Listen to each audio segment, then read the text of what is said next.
Fala pessoal, tudo bem com vocês? Bom, antes de tudo, meu nome é Fernando Taironi. O meu, Rafael Lorenzoni. E hoje a gente está com um convidado especial aqui, o Rodinei, ou Rodney, como você prefere. Rodney. Então, Rodney e antes de tudo eu preciso também agradecer. O Rodinei é o primeiro da lista, tá? Que a gente está convidando, e a gente quer convidar muito mais pessoas.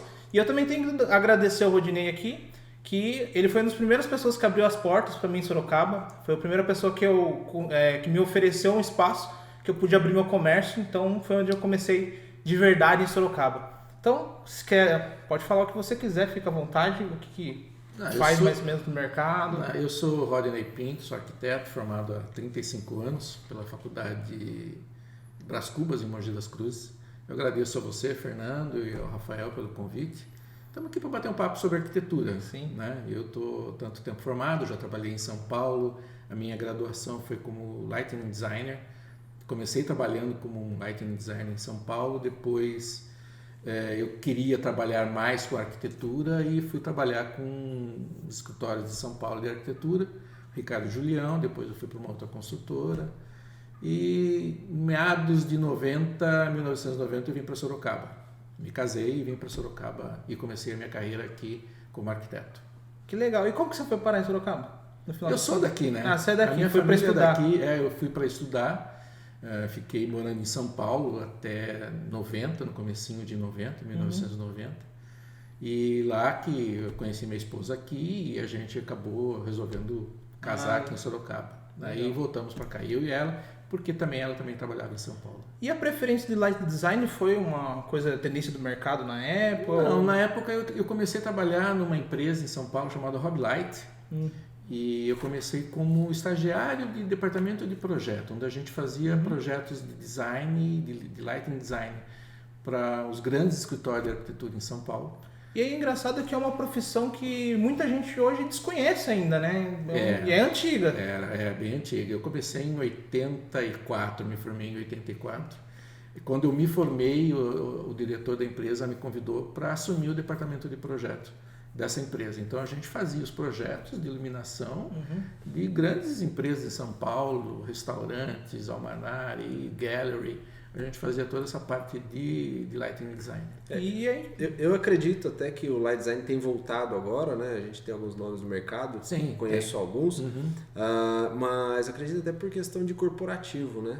Hoje a ideia do corporativo, de projetos corporativos, é aquela questão mais seca, né? Você não tem muito forro, você está vindo mais com questões industriais e tudo mais, e o pessoal está valorizando ainda mais a iluminação. Olha, na minha época já valorizava, porque muita gente queria projeto de iluminação, deixar de ter aquele estereótipo de uma luz central e iluminar todo o ambiente. Então a gente, com o Lighting Designer, a gente criava cenas dentro de um próprio ambiente, várias cenas dentro de um próprio ambiente. Então, a gente, na época, tinha a lâmpada dicróica, quer dizer, a halógena, depois passou a ser a dicróica, porque o refletor era dicróico, não a lâmpada. E a gente conseguia criar essas cenas dentro do mesmo espaço. E isso agradava muito os clientes. Essas cenas entravam até a parte de automação? No caso? Entrou um pouco mais para frente, um pouco, entendeu? Tá. Mas a gente tinha assim o fator de você usar o dimmer. Então, com o dimmer, a lâmpada halógena ela era dimerizável, né? Então, na época era a lâmpada halógena e a incandescente, que hoje já não existe mais. Então, com isso a gente conseguia criar esses climas. A gente até simulava a entrada da luz solar dentro de um espaço, através da iluminação artificial.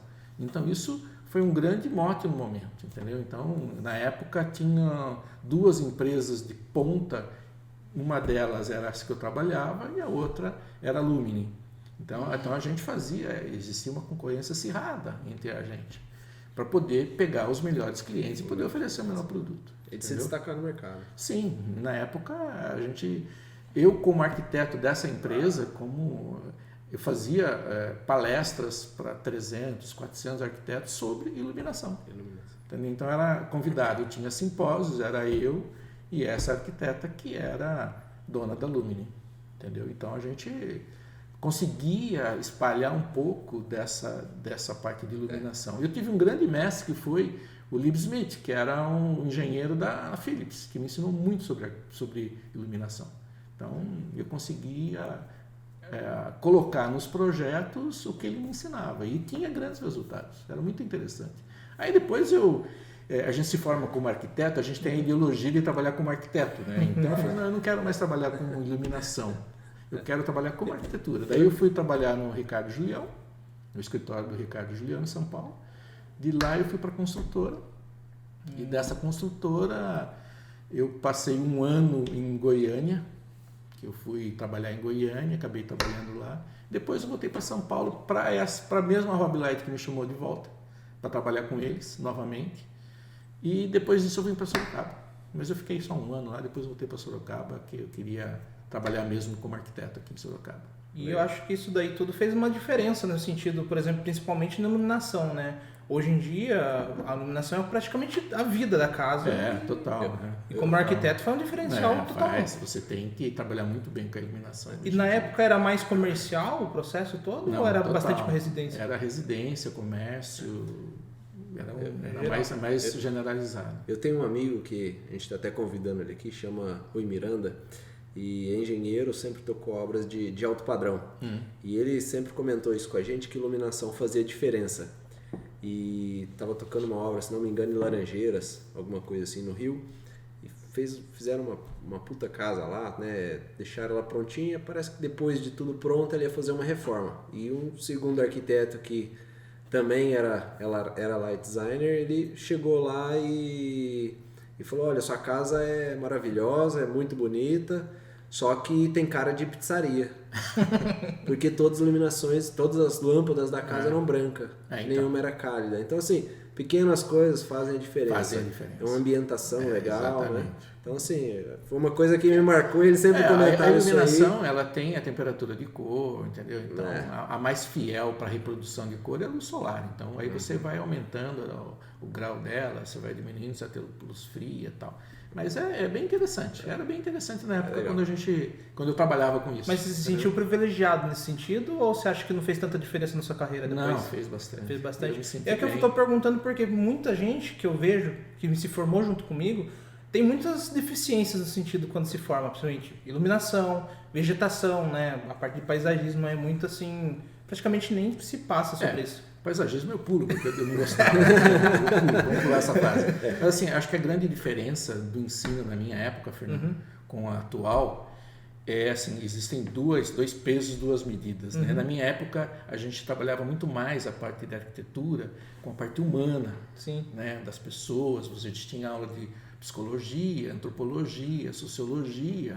Então, você trabalhava com essa parte e você tentava implementar todos esses ensinamentos em projetos no dia a dia com o cliente. Hoje, a grande diferença é que a arquitetura, né, ensinada hoje, ela é mais voltada para a parte de informática, né? Porque o cara tem que aprender um bom programa de computador para poder trabalhar. Na minha época era tudo na mão, cara. Era tudo desenhado, prancheta, nanquim e tal. Não sei se vocês pegaram isso, mas eu ainda prefiro desenhar na mão para depois passar para o software. Eu sinto que o processo é mais rápido. Preciso pensar na mão primeiro para depois pensar no software. Eu já faço hoje direto no computador, já não uso mais a mão, desenho, muito difícil. Mas a grande diferença era essa. Porque naquela época eu tinha grandes mestres e professores que eram o Eduardo Nis de Mello, Eduardo Longo. Então são caras que foram ícones da arquitetura brasileira. É o que falta um pouco, pouco não, bastante. Hoje já está mais, eu acho que assim, a arquitetura, não desmerecendo, mais generalista. Não desmerecendo, está mais generalista, entendeu? Está mais assim, voltada para a parte de software. Mas eu acho que até os próprios estudantes, eles sabem disso. Né? É difícil você pegar um estudante de arquitetura que não tem o que reclamar da faculdade. Isso eu estou falando, logicamente, da faculdade que eu conheço. Pode ser que tenha outras faculdades que sejam referência. Mas até algumas grandes faculdades que conheço em São Paulo e tenho amigos que estudam lá, também tem uma certa reclamação. Uns falam, isso daqui foca muito em história, isso daqui foca muito, entendeu? É assim, ou você foca em algo e acaba perdendo um certo processo, ou você fica generalista e se vire depois que se formar. Eu tinha um professor que era Eduardo Nise de Mello, ele contava a história da vida dele. Ele era um senhor na minha época, de 86 anos, que ele viajava de São Paulo a Mogi das Cruzes, onde fazia faculdade, só que ele contava a história da vida dele na arquitetura, entendeu? Então, todo o processo do modernismo, ele passou por aquilo. Então, cara, era um negócio que era assim... enchia a gente de orgulho. Sim. E enchia a gente de informações que a gente não conseguia, a gente só via pelos livros, e ele contava a história da vida dele. Ele viveu isso em loco, né? Entendeu? É bem diferente. E é engraçado que a gente trouxe esse conceito de podcast para resgatar um pouco do que falta na arquitetura. É legal. Entendeu? Eu acho que então, por aí. O principal nome em loco, o grande principal, o Rafael que deu o nome, e eu fui participando de outros sentidos. Por exemplo, resgatar a arquitetura, resgatar a engenharia, tudo está se perdendo com o processo, né? Então, hoje em dia, engenheiro, a grande maioria joga no software, faz cálculo, só dá uma revisada e pronto, acabou. Então, isso que eu te falei, precisa da diferença, né? Sim, o advento da informática voltada para a engenharia e arquitetura acabou tirando um pouco o processo criativo da pessoa, porque a máquina vai fazer tudo aquilo por ele. Mas eu acho que isso está influenciado, influencia em todas as áreas, desde o professor ensinar... Sim, e por outro lado, assim, se o cara não souber trabalhar no programa, ele não vai saber ter um bom resultado final. O próprio professor, até a forma de ensinar fica meio rígida, né? Fica bem... Então, eu tinha muitos professores que tinham certo preconceito com Revit, por exemplo, que na minha época era o grande debate que estava entrando o BIM. Só que daí um dia eu parei para conversar, por que eles tinham tanto preconceito? Não preconceito, vamos colocar aí entre aspas. Então, qual que era o grande preconceito? Porque você não pensava em fazer uma escada. Então, você chegava na obra... Como que faz a escada? Eu não sabia. Então eles queriam que a gente ou desenhasse à mão ou no software que era manual. Porque você precisa aprender como que você desenha uma escada. Se você pega um software que ele faz para você, você nunca vai saber resolver na obra. Mas está certo. Aí eu passei a concordar com eles. Não que o Revit seja ruim, não é. Ele facilita, mas você tem que ter o conhecimento antes de mexer na ferramenta. Esse software é exatamente para isso, né? Você tem que saber como construir. Exatamente. Para depois você mexer no... Porque senão você só joga as coisas lá e depois resolve na obra. Isso é o resultado ruim do BIM e do Revit. É praticamente como todo setor, né? Você tem que ter uma vivência ali para você poder fazer o que você tem que fazer. Sim. Eu vejo isso também na parte de orçamentos. Né? Então você contrata uma pessoa, você tem uma equipe lá, o cara nunca pisou numa obra, só sabe ler um projeto e tudo mais, não sabe as adversidades que vai encontrar ali, o que ele vai encontrar durante o processo de construção e considerar isso no orçamento, né? A mesma coisa na parte de projeto. Deus nos acuda. Mas ó, a gente que faz os projetos, você sabe detalhes do projeto. Então, quando você faz o projeto e você vai à obra, você olha na obra e fala assim, aquilo não estava no meu projeto. Por que você fez daquele jeito? Não é daquele jeito que está no meu projeto. Então, você cria uma intimidade com o projeto, entendeu? Se você consegue conciliar a obra e o projeto, é uma coisa fantástica, porque você vai saber o que você está fazendo. Você sabe o que você projetou.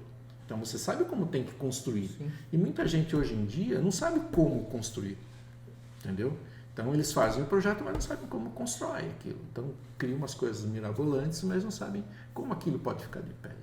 E você que faz o projeto, você vai na obra, eu pelo menos sou desse jeito, eu olho no projeto e falo, aquilo está errado, não é daquele jeito, entendeu? Então, é a vivência, né? A vivência do dia a dia. E hoje eu percebo também que a grande maioria não sabe nem um pouco de obra, nada de obra, e passa a projetar. Passa a projetar não, faz o projeto primeiro e não tem o conhecimento nem depois de vários anos. Eu acabei de falar para você. Então isso é um problema geral, na verdade, a gente percebe. E a faculdade também foca em projetos grandes, muitas vezes, e o cara sai na profissão fazendo coisas pequenas.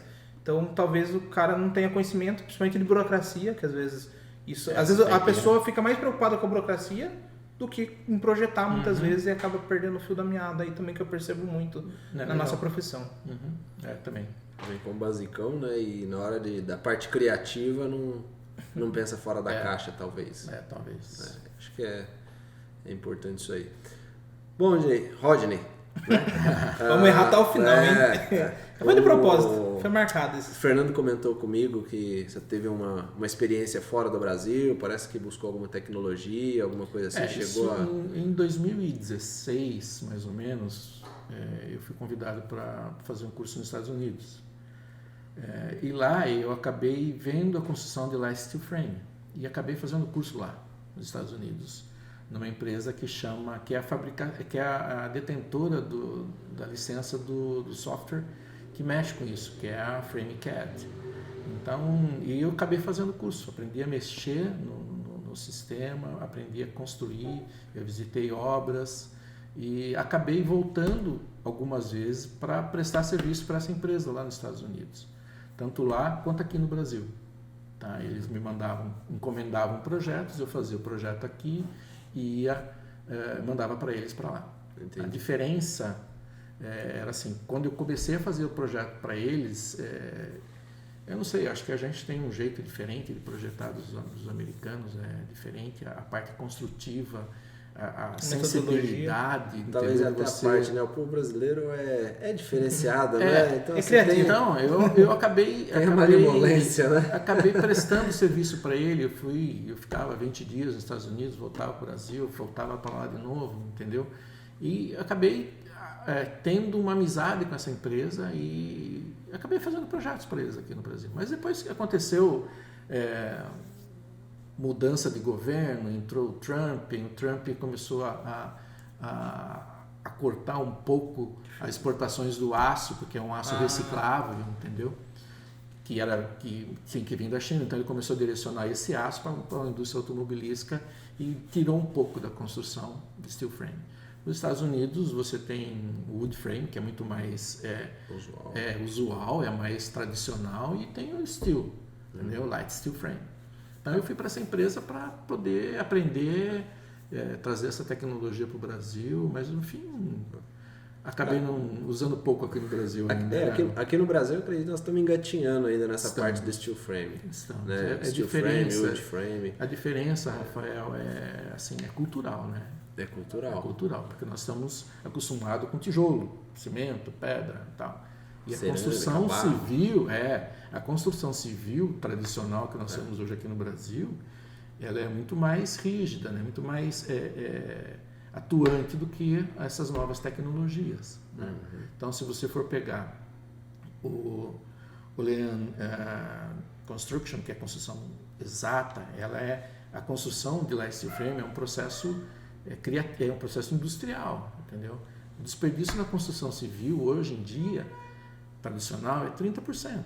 Então, se uma casa você gasta 200 mil, 30% você joga fora. O light steel frame não. O light steel frame ele é uma construção, por ser uma construção industrializada, onde vem tudo montado, você tem um índice muito baixo de perda, entendeu? É coisa de 5%. Até mesmo se ela é mais sustentável, porque uma construção convencional, que eu vou chamar, ela gasta quase 500 litros de água por metro quadrado.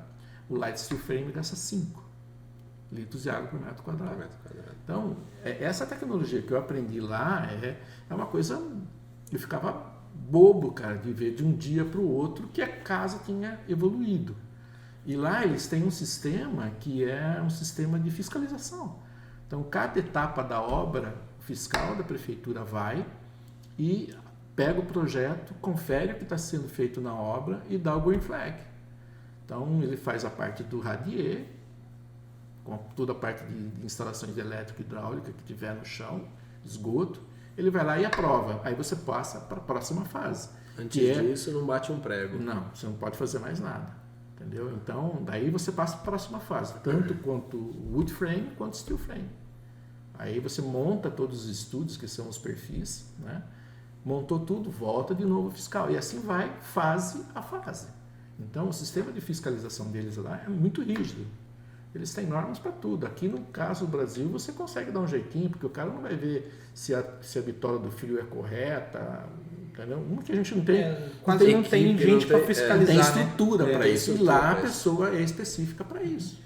Mas deixa eu perguntar uma coisa. Você acha que no Brasil ainda a gente está engatinhando por rentabilidade? Por exemplo, nos Estados Unidos, você comentou um pouquinho com a gente antes de começar a gravar, é um processo de produção, né? Aqui no Brasil não tem esse processo de produção, logo, talvez não barateie tanto quanto lá. Você acha que isso influencia muito para o mercado brasileiro? Agora, no começo sim, era bem diferente o valor. Agora está quase que chegando 10% acima. Mas se você for pensar na parte de custo-benefício, tempo de execução de obra, o desperdício que é mínimo, entendeu? Então acaba quase que equalizando as duas, né? Sim, eu tive experiência com algumas obras, né? A gente fez parceria, o meu escritório fez parceria e a gente executou algumas obras em steel. A grande maioria foi comercial. Por quê? Porque comércio, quanto mais rápido você abre, mais dinheiro no caixa.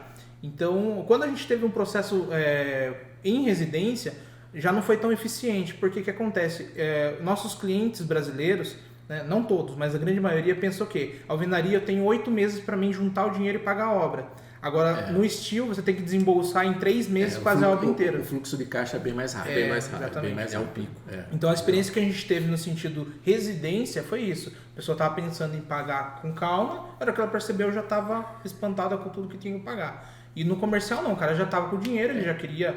quero colocar para funcionar. Quanto mais rápido, melhor. Então, foi mais eficiente nesse sentido. E aquela coisa de, vamos quase... ficar igual com a alvenaria ou convencional. Mas é o que eu falei para você, a parte cultural, né? A parte de residência cultural brasileiro, ele está acostumado com a parte rígida, sólida do tijolo, do concreto, tá? Quando eu explicava para os clientes que ele vai andar na casa dele e vai bater na parede, ele vai ter esse som oco, né? Não o som rígido de uma parede, ele fala, mas eu vou fazer isso. Eu falei, quando você chegou numa parede e bateu nela. Exatamente, o que eu falava para ele. Ele falou assim, desde quando você anda na sua casa batendo na parede? Batendo em parede. Então, o aspecto final dela, o resultado final do steel frame, era idêntico a um projeto de uma estrutura convencional. E você pode colocar qualquer tipo de revestimento, tanto externo quanto interno. Lógico que você tem as técnicas, você tem as normas que você tem que construir em light steel frame, entendeu? Que você tem que seguir. Você acha que o principal ponto para vender um projeto de steel frame, para que ele seja feito em steel frame, é na parte estética, na parte econômica? Ou você acha que... Porque assim, não tem como você comentou, né? até entrar nessa parte, eu acho que o brasileiro tem muito pé cravado, né, vamos dizer assim, na cultura de construir na cerâmica ou de construir no concreto. Outro exemplo que eu posso dar, né, nessa questão também de cliente, né, de cultura, é que às vezes o cliente ele aprova o projeto e vai indo e depois ele percebe que ele quer mudar porque viu alguma coisa de uma revista e o steel não permite tanto isso. Então talvez você falar isso para o cliente é muito duro para ele.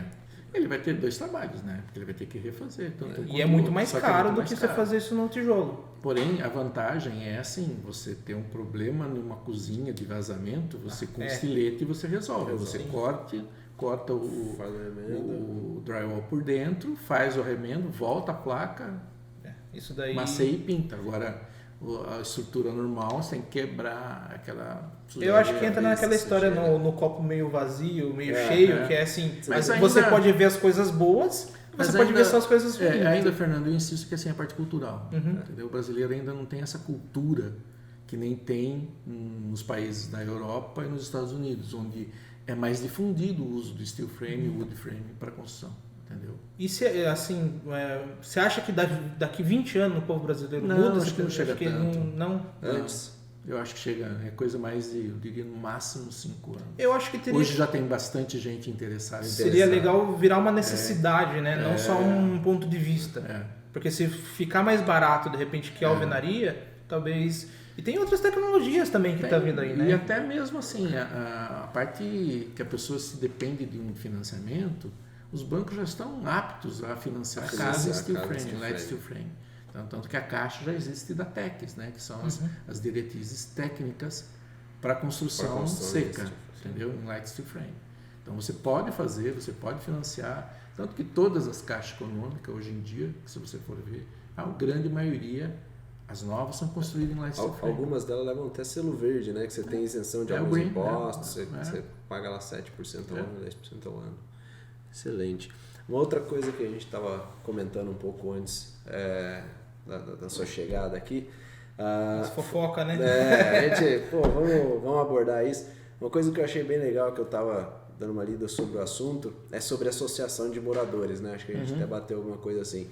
Que hoje, né, no Brasil, estava comentando, tem um condomínio que a gente pode fazer, que o condomínio obriga o morador, né, o proprietário, a fazer daquela forma, que seja cerâmica. Então, eles têm alguns condomínios que proíbem a construção seca. A construção Eu acho seca. totalmente atraso, desnecessário. Porque às vezes algum projeto assim, bom, hoje tá virando tendência até estrutura metálica ou steel frame que mostra alguma coisa mais robusta, mais crua, né? Fica legal, agrega e dá uma... Não é mais sinônimo de barato, né? Dá uma a valorizada. gente chama de construção mista, né? Você usa a estrutura dela em aço pesado, aquelas viga I, viga W, e você faz os fechamentos das paredes com light steel frame. Então, e eu acho inconcebível hoje em dia, no século XXI que a gente está, com um monte de tecnologia, você ser proibido de usar um método que você quer. Um método construtivo que é ecológico. Uma coisa que eu estava comentando, acho que, desculpa até te cortar, foi a questão assim, eu acho que essas pessoas, por exemplo, de associações, de condomínios, têm que avaliar parte técnica, no caso, iluminação, ventilação, que é o que eu acho que é qualidade final. Não seja bem a qualidade final, né? Não a qualidade final, não a parte técnica, porque a parte técnica você tem que respeitar a prefeitura. E norma. Agora a norma, sim, você não pode construir 3 pavimentos, todo aquele negócio que a gente sabe que é o comum, mas impedir de uma pessoa usar um sistema construtivo que seja ecológico, rápido e que não vá agredir, não vá atingir o meio ambiente. Isso é bom para o condomínio. Ela tá falando meio que assim, use um carro antigo que é melhor do que o atual, porque... Exatamente. Porque eu vendo gasolina, talvez. Uma coisa também que eu tô vendo muita tendência, que até vou puxar além, que é a madeira. Eu vejo bastante o pessoal utilizando no Brasil agora, tem até alguns laços com algumas empresas aí, que é a construção em madeira, trocando aço pesado por madeira. Não sei se você já chegou a ver alguma coisa. Mas você fala em wood frame ou só em revestimento? O padrão hoje em dia... aquela casa pré-fabricada. Não sei se você já ouviu falar na madeira colada, que vem uma tecnologia da França, trouxe para o Brasil, e eles estão fazendo vigas assim gigantescas. Isso tem direto nos Estados Unidos, você vai achar. Eles pegam as ripas e colam e fazem viga grande. É até legal ver, tanto que... Mas é tudo madeira autoclavada, madeira de reflorestamento. Exatamente, remanejamento, né? Então não vai agredir o meio ambiente. E eu vi que essa tecnologia veio de um escritório muito grande, que o pessoal é da França e trouxe para o Brasil, só que parece que faz assim mais de 8 anos que não está sendo aprovado projetos desse meio, porque não tem estudos desenvolvidos sobre a cola que é utilizada para a colagem das madeiras no Brasil.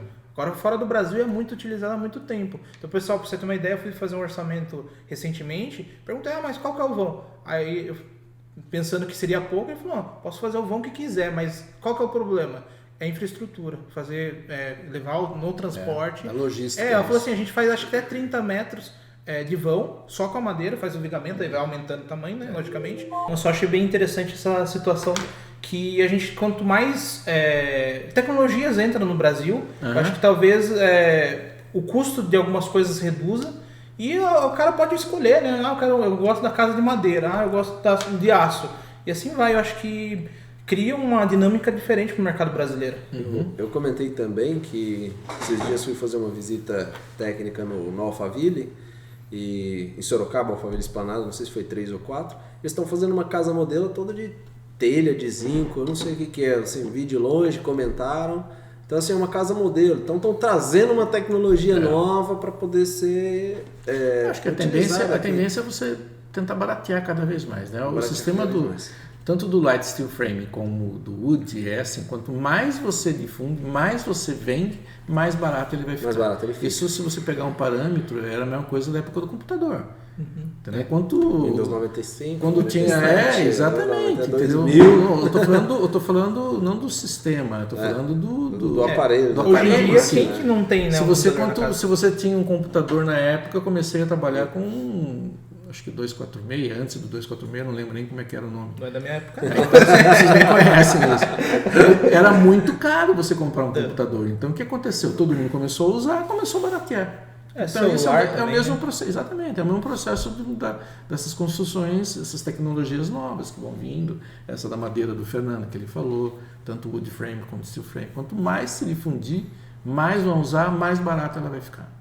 Entendeu? Então acho que é esse o caminho, a gente tem que tentar trabalhar com essas novas tecnologias e tentar baratear o custo disso tudo. Tá? Eu acho que é por aí. Legal. Uma outra coisa que nós estávamos falando aqui também foi sobre a infraestrutura, né, que o pessoal tem nos Estados Unidos, a infraestrutura americana. Uma das coisas que me chama a atenção lá é a questão da parte de esgoto, parte de tratamento de água, parte de por exemplo, aqui hoje você faz uma alimentação ali, sobrou alguma coisa, é lixo. Lá não, você tritura, recicla. Eu vi algumas delas são até, você tem algum sistema, né, por bairros ou por distritos, né, e assim, você joga ali o que for orgânico, aquilo ali no triturador, né, ele tritura e vai para um esgoto. Na verdade, assim, não seria bem um tratamento, pelo que eu vi. Eu assisti algumas partes em inglês, tentei entender um pouco melhor.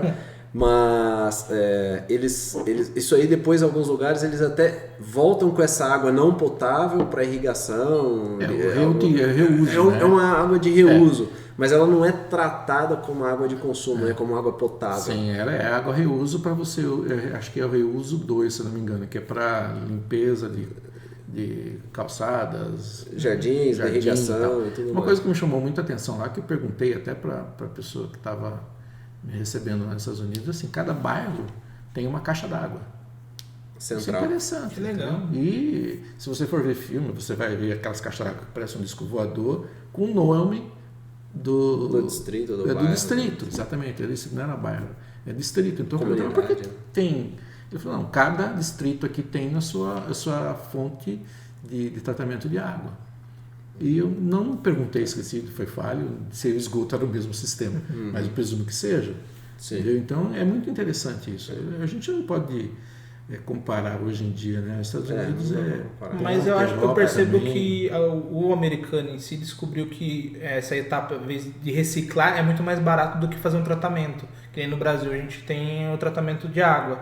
Com certeza deve ser muito mais caro do que você fazer a própria população fazer esse mecanismo de sustentabilidade, ou seja, triturar, separar o lixo. É muito mais barato do que você ficar pagando coleta, você paga a questão de saneamento básico, é muito, muito mais barato. Então eu percebo assim, até vi alguns documentários de que tem regiões que não tem nenhum tipo de tratamento, que a água que corre da nascente vai até a pia da cozinha das pessoas. Se você for ver, tem estudos aqui no Brasil, até recentemente teve uma reportagem do governo, de um dos ministros, falando que no Brasil existem, acho que se eu não me engano, um percentual muito alto de pessoas que ainda não têm tratamento de água e esgoto. Acho que até saiu o marco do saneamento, né? Agora. Então, quantos anos a gente está atrasado nesse sentido? Está discutindo agora, em 2020. Tem gente hoje que não tem água e esgoto em casa. Esgoto. É uma coisa absurda, né? Então a infraestrutura foi uma coisa que pegou bem, que a gente estava falando bastante antes. E achei interessante trazer isso. Acho que depois a gente pode trazer com um pouco mais de calma, trazer um pouco mais específico. Tem que pegar um especialista para falar sobre porque foi uma coisa que chamou bastante atenção, porque assim, é uma coisa planejada, né? É uma coisa assim, bem programada, bem feita, que agora que o pessoal está pensando aqui no Brasil. O tão curioso que a gente é tão leigo com as tecnologias que existem no mundo, que o Rodinei teve alguma experiência nos Estados Unidos, a gente já trata ele como especialista, né? Mas não é verdade? É da cultura do brasileiro. Tive uma experiência e tal, a gente já começa a saber. Não. Eu só entendo um pouco do assunto. Então, mas é curioso, né? Acho que as pessoas deveriam tentar se informar melhor de tudo que tem no mercado. Esses dias estava no escritório, lá na região industrial, lá em Cajuru, e passou um peruano na porta lá e, posso tocar uma flauta? Eu falei, pode, senta aí, toma um café, né? E tocou uma flauta e a gente foi conversar como que era no Peru e tudo mais, a gente aborda. Então, assim, é legal você ter uma visão diferente do que você está pensando, né? Então, eu gostei disso, acho que acho que essas experiências são bem válidas. São bem válidas, acho que a gente tinha que ter até mais, né? Acho que hoje falta isso pro brasileiro, né? Acho que quanto mais experiência, mais a gente passa a valorizar algumas coisas do Brasil e algumas coisas melhorar, né? Então eu acho que isso é bom para o mercado de construção civil, mas também para a cultura brasileira, né? A gente vê que a gente aprendeu um pouquinho com outras pessoas de fora do país talvez seja suficiente para a gente mudar um padrão. Essa troca de experiência, né? Exatamente. E às vezes tem o preconceito, que nem... acho que com o Rafael eu não falei, mas, por exemplo, o arquiteto com engenheiro às vezes gera briga em obra. Ah, mas gerou muito tempo. Hoje já tá cada macaco no seu lugar. Eu estava vendo uma matéria que saiu até no CAL, falando que hoje 80% da população não procura um profissional para executar uma obra ou qualquer tipo de reforma e edificação. Então você fala assim, pô, tá concorrido, tá complicado e tal, mas eu acho que a gente não está sabendo talvez levar levar o nosso serviço, o nosso produto ao público. Porque mercado eu acredito que tem. Mas eu volto na parte cultural. Na parte cultural. Recentemente teve aquela casa que caiu em São Paulo lá, você viu? Anteontem. A reportagem falando perguntando para os proprietários quem que era o responsável pela obra. Ele falou que era eles. Entendeu? Então, infelizmente, não existe essa parte cultural da pessoa contratar. Então, se você for fazer o trabalho do arquiteto, tanto aqui no Brasil como nos Estados Unidos e na Europa, é bem diferenciado. Na Europa, você não constrói nada sem você ter um arquiteto, um engenheiro e um artista plástico. Nossa. Numa mesma obra, entendeu? E nos Estados Unidos, você tem que ter um arquiteto também, além da parte do engenheiro, do artista plástico, entendeu? É a mesma coisa. Só que são cargos totalmente diferenciados, entendeu? O arquiteto faz o projeto. Ele tem que, além dele saber mexer com o projeto, de saber atender as necessidades do cliente, ele tem que entender muito da parte estrutural. Porque se ele estiver na obra e o cara perguntar para ele tem que saber resolver. Noções, né? Noções. E uma coisa que eu acho legal hoje em dia é que está existindo cada vez mais especialista em algo. Mesmo que o cara seja engenheiro civil, antigamente era generalizado no caso. Então hoje em dia não, o cara é especialista em estrutura, especialista nisso daqui. E o arquiteto também está indo para esse caminho, né? Hoje em dia, antigamente, arquiteto urbanista tinha só o título, né? Hoje em dia você vê que o cara é especialista em urbanismo, especialista... ou às vezes tem gente que só faz reforma comercial ou interior. O leque é muito grande, né? Sim. O leque é muito grande que abre para arquitetos. Então eu percebo que hoje em dia tem cada vez mais especialistas. Eu vejo alguns arquitetos formados trabalhando com... Eu não sei bem a palavra, mas que faz organização residencial. Eu não lembro agora. Personal Organizer. Eu acho impressionante assim, a quantidade de criatividade do próprio, próprio nicho. Há quem faz festas, né? Por exemplo, arquitetos que fazem festas de casamento. O arquiteto só faz stand comercial, que ele faz cenários, que mexe com teatro. Então, o leque é muito grande. E isso né? é bom. Arquitetura é legal. Isso é ótimo pro comércio em si, porque deixa de... Cada um vai para um nicho que mais gosta, mais tem capacidade, né? Todo mundo quer um lugar na sombra, né? Então, você tem que ver o que você faz bem, o que você acha que é legal, que você vai estar habituado ali a fazer, que você vai estar satisfeito em fazer e busca tentar aquele público aqui, aquele mercado, aquele nicho, né? E dar sequência. Então, mas a gente abriu tanto leque aqui que... mas é muita opção. Mas no seu caso, você se considera especialista em que área? Em arquitetura eu gosto muito de fazer projetos. Residencial, comercial, edificação horizontal, vertical, o que for. E gosto de administrar obra, eu gosto de fazer obra. Eu acho muito legal, porque é que eu falei no começo, o cara que faz o projeto, ele tem que saber construir. Ele tem que saber o que vai ser construído, porque às vezes eu uso o inverso. Então eu sei que se eu projetar alguma coisa, eu sei que aquilo é inviável de se fazer, porque eu já tenho experiência de campo de obra. Então eu gosto dessa parte. Interiores, eu gosto. Mas não é assim no meu... Não é a praia. Não é meu norte, entendeu? Não é assim. Se o cliente pede, eu vou fazer. Sim. Mas eu não saio divulgando que eu sou um designer de interiores, entendeu? Eu gosto, mas eu gosto mais de fazer o projeto, porque você... Gosta de nascer o projeto e até a obra. Eu falo que assim, que o projeto é como se fosse um filho, né? Porque você faz, você cria e depois você vê ele crescendo. É o mesmo prazer, cara, que você não na mesma intensidade, mas é um prazer de um pai ver uma casa pronta, entendeu? Um arquiteto ver uma casa pronta. Não existe uma coisa muito legal de você ver assim, nossa, eu que criei isso daí, entendeu? É muito legal isso. Sim.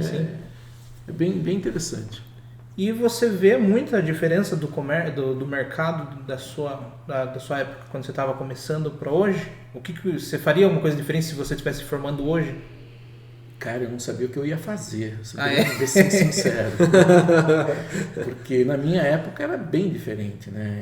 Era uma que a gente tinha um estereótipo de ser um profissional caro, tá? Para muitas pessoas ainda é assim. Ainda hoje era muito elitizado antigamente, né? Além de ser um trabalho legal de se fazer, existia um reconhecimento, mas de uma faixa um pouco mais privilegiada. Hoje em dia já está mais. Você acha que isso é muito do papel do arquiteto brasileiro? Por exemplo, Oscar Niemeyer, eles colocaram num patamar muito grande que as pessoas começaram a pensar aí nisso? Não, eu acho que existia o projeto feito por engenheiro, existia o projeto feito pelo arquiteto. Tá? Não desmerecendo os engenheiros, mas naquela época a diferença era visual. Você via o que era uma casa de um projeto de engenheiro, ainda um hoje, projeto de um arquiteto. Ainda hoje. Mas hoje não existe mais essa parte de preconceito de ser um profissional caro. Tem profissional caro? Tem, mas tem uns profissionais que cobram bem, entendeu? Que atingem uma faixa social um pouco menos privilegiada, vamos dizer, entendeu? Mas na minha época era mais elitizante o trabalho do arquiteto. Tá? Então, era considerado, não, você é um artista, né? Até hoje não sei, né? Mas tinha esse lance de diferencial mesmo, entendeu? Mas de lá para cá mudou muita coisa, Fernando. Mas você aprendeu muito nesse sentido. A gente continua aprendendo até hoje, né? Tanto a parte de informática e hoje em dia se a pessoa não sabe fazer um bom 3D... O pessoal confunde muito, né? Um bom 3D com um projeto ruim ou bom. É a maquiagem, né? O 3D é a maquiagem de uma casa. É a cereja do bolo, talvez, o glacê, né? Porque só a cereja ainda O projeto em si, na hora que você for ver, você tem que pensar em vários aspectos, né? Tanto a parte prática, usual, funcional de um projeto de arquitetura, você entra a parte de ventilação, iluminação e por aí vai. Então, mas não mudou muita coisa. Assim, hoje em dia, eu acho que está mais difundido, né? Tanto que aqui em Sorocaba a gente tem 5 faculdades de arquitetura. É muita coisa. Na minha época não tinha nenhuma quando eu vim para cá em 90. Mas será que isso é bom ou ruim no sentido assim, por exemplo, de repente os profissionais que estavam acomodados passaram a pensar, se eu não buscar algo diferente, eu deixo de ganhar mercado. Sim, porque hoje a moçada nova que sai da faculdade, ela já sai a milhão na parte de design gráfico, né? Então, a gente que é um pouco do old school, vamos dizer assim, tem que estar atento. Você tem que estar atento, sempre buscando novas coisas para fazer, para você falar a mesma linguagem desse pessoal que sai e vem trabalhar para a gente. Eu conheço muitos arquitetos assim de antiga que não se preocupam em buscar atualização. Você é um cara que eu vejo que atualiza bastante. Não vai atrás, é difícil. O mercado já está muito concorrido, né? Por causa dessas 5 faculdades que saem arquitetos de montão no final do ano. Então você tem que tentar buscar novas tecnologias, novos programas, se atualizar, entendeu? Porque é aquele velho ditado, né, meu? Vamos na frente que lá atrás vem gente. É verdade. Se você não for rápido, a moçada que sai hoje, ela sai bem afiada na parte gráfica, de de saber mexer com o software. Entra até a parte de marketing, né? Pode ser. A pessoa vende, né? Ela faz um projetinho legal. Ela sai turbinada. A gente que é do old school não sabia ainda muito fazer, porque na minha época eu fazia perspectiva à mão livre. Para o cliente ver, né? Naquela época lá atrás. Hoje eu já uso os softwares que tem por aí, mas eles podem sair bem atualizados na parte de software, de usar os programas de renderizadores e programas de arquitetura que tem, às vezes peca um pouco na parte de criatividade, de funcionalidade, né? E concepção do ergonomia, projeto. É o que a gente conversou no começo, né? Entendeu? É bem isso daí mesmo. Bom, eu vou fazer o último levantamento da minha parte, que eu tenho muito questionamento. Você pegou a época do CREA e a época do CAL. Sim. Se quiser falar, não quiser falar, tudo bem. Bora. Você vê diferença para melhor e pior? Porque eu sou formado não tanto tempo, eu só peguei a época do CAL. E eu só vejo em queda livre, a minha opinião, tá? Então, eu não dependo muito do CAL. Eu acho que a gente não pode depender muito de uma entidade, entendeu? Isso eu concordo. Na época do CREA, a gente tinha disputa com o engenheiro.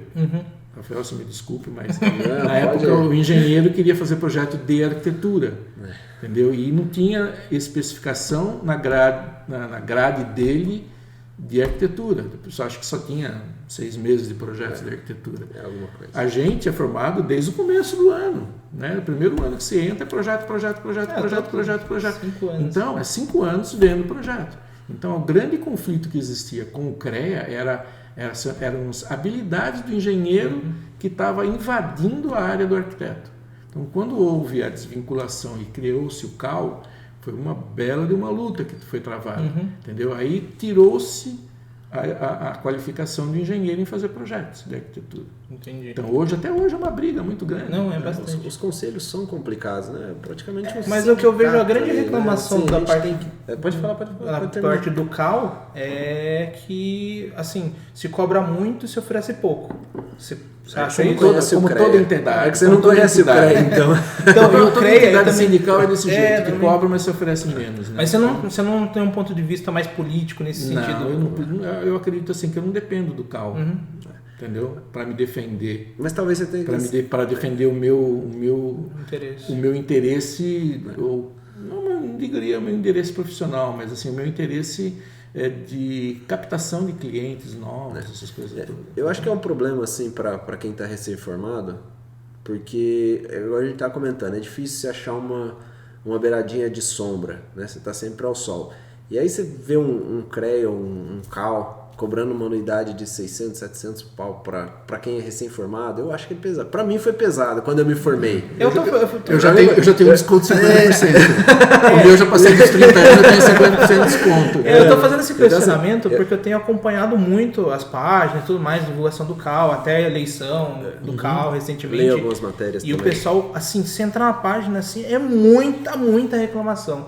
E eu vejo que a gente abrindo esse leque de informação para oferecer, compartilhar informações de arquitetos, engenheiros, talvez seja nossa parte também tentar lutar que as coisas melhorem. Acho que tudo tem que melhorar. Tudo. Se você não fizer a sua parte, mesmo que seja um trabalhinho de formiguinha, entendeu? Na hora que não vai chegar no passo ponto de cada final, vez. não vai dar em nada, entendeu? Então você tem que fazer a sua parte. E além da sua anuidade ali, a cada projeto, a cada serviço que você faça tem uma RT, né? Eu não sei se a do CAL ainda é por valor do contrato, que aumenta o valor da RT. Acho que é o mínimo, acho que é 80 e pouco, 90 e 90 poucos, e e 200 e R$57 tanto. está em Então, média assim, aí. então, assim, imagina se todo médico fosse dar uma receita e tivesse que pagar alguma coisa. Então, agora assim, veja quanto o médico paga de unidade então, dele e o que será a gente que não- paga. Não sei, é muito mais forte. Será que é uma proporcional? questão do OAB. OAB, Entendeu? Todo caso tivesse... O que é a atuação da OAB hoje em dia no Brasil? Qual é a atuação do CAL hoje em dia no Brasil? Eu OAB digo, ainda é O OAB forte, já é né? política, né? A OAB já tá forte. o OAB acho que tem aquela questão também de controle de qualidade nesse sentido, pelo menos de certa forma, de você ser aprovado para realmente exercer aquela profissão. Talvez tenha um controle. Eu não sei se isso faria bem. A gente não pra entra gente. no campo nessa parte de política, porque, é Tá complicado. complicado. A única coisa que eu posso falar assim, eu não dependo do CAL para me fazer profissional. Legal. Eu Não, esse ponto de vista eu não não tinha me ajuda. eu não tinha me perguntado isso não ainda. me ajuda em nada, entendeu? Então não vou agrega ficar- nada. Não vai agregar nada. Eu não vou ficar, Eu então, fico assim nessa eu questão. cobrando Será que coisas- será que é legal a gente pagar algo que Não, não vai fazer nada? é não vai obrigatório, agregar, né? Para você atuar como não, arquiteto, sim, você tem que pagar, não. infelizmente. Mas eu não dependo muito deles, não. Não quero depender muito deles, não. Interessante. Tá. E se você fosse dar um conselho, assim, quase como o pai, vamos dizer, de quem está iniciando agora ou está pensando em entrar nessa área, ou para um cliente mesmo que está pensando em procurar um arquiteto, você falaria alguma coisa? Lembrando que pai é quem cria, hein? Cuidado! Vamos criar a sua casa. Né? Cara, eu acho que é tudo assim, você tem que ser resiliente em tudo. Entendeu? Não é por causa de uma pedra que você tropeça que você vai desistir. É ter força, fé e vontade para vencer, porque a luta é árdua, entendeu? É árdua. Mas não desista. É uma profissão legal. Se tivesse que escolher de novo, eu escolheria arquitetura. Porque é uma coisa que é tão gostoso você fazer uma coisa para os outros e o cara olhar e falar assim, cara, como ficou lindo, gostei.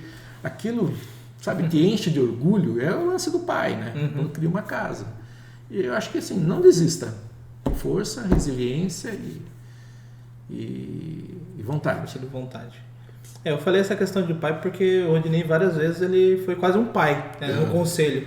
Eu tava no começo ainda, né? Tava entrando, nem formado eu tava ainda na área. Então eu aprendi muita coisa com o Rodinei, não só com ele, outras pessoas também, mas é uma pessoa que eu vejo que tem um coração grande no sentido, até quem não é da família ele trata como familiar ali.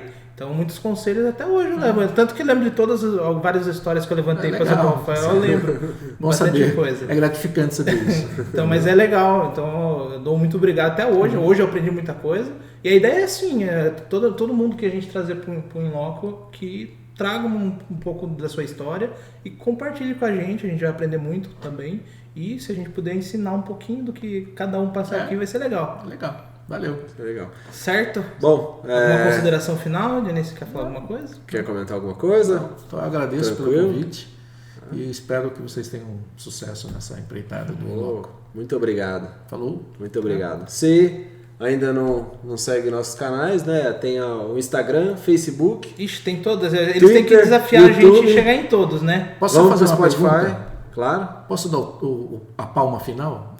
Pode. Vamos encerrar? Eu só vou pontuar todas as redes sociais, então, para ninguém esquecer. Claro. Então, lembrando que os arquitetos e engenheiros ou estudantes de arquitetura e engenharia, é obrigatório compartilhar esse conteúdo, tá? Agora, os clientes... Fica à vontade, mas tá aqui assistir. Pra gente receber. Então, mas é Twitter, Instagram, a principal plataforma hoje em dia tá no YouTube, pode compartilhar, curtir, seguir a gente. E a gente vai liberar a lista, né, de todos que vão participar e tanto o pessoal que vai...